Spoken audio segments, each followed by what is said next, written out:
আজকে না রুটি দিয়ে খাওয়ার জন্য ডিম, টমেটো আর পেঁয়াজ দিয়ে একটা ভুজিয়া বানিয়েছি। এত সুন্দর খেতে হয়, না খেলে বুঝতে পারবে না যে এর স্বাদ কী। আর এটা দিয়েও রুটি, ভাত সবই খাওয়া যায়। দেখে নেওয়া যাক কীভাবে বানানো হয়েছে। প্রথমে 2-3টে পেঁয়াজ কেটে নিয়েছি, আর 2টো টমেটো কেটে নিয়েছি, আর 2টো কাঁচা লঙ্কা ভেঙে নিয়েছি। নেওয়ার পর একটা বাটিতে 4টে ডিম ভেঙে নিয়েছি, লবণ দিয়ে ভালো করে ফাটিয়ে নিয়েছি। কড়াইতে তেল দিয়েছি, ডিমটা ছেড়ে দিয়েছি।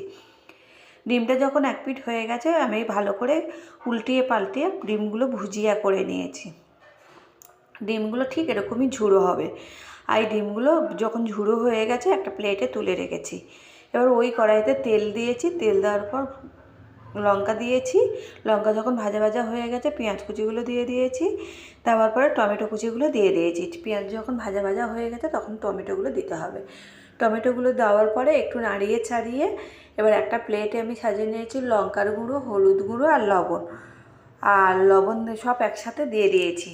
টমেটোর মধ্যে দেওয়ার পরে খুব ভালো করে এটাকে ভেজে নিতে হবে। এটাকে একদম গলে যাবে টমেটোগুলো, ঠিক এরকমই হয়ে যাবে।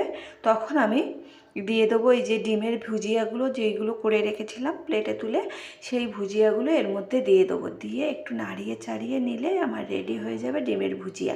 আর এটাই রুটির সাথে খেতে দারুণ লাগে, আর ভাত দিয়ে খেতেও খুব ভালো লাগে। এটার সাথে আর কিছু লাগবে না। পারলে বাড়িতে এইভাবে ট্রাই করে দেখো, আর কমেন্ট করতে ভুলো না কেমন হয়েছে। এটা খুব সুন্দর খেতে লাগে, দেখুন একদম দারুণ। এটা বাড়িতে একবার ট্রাই করো প্লিজ।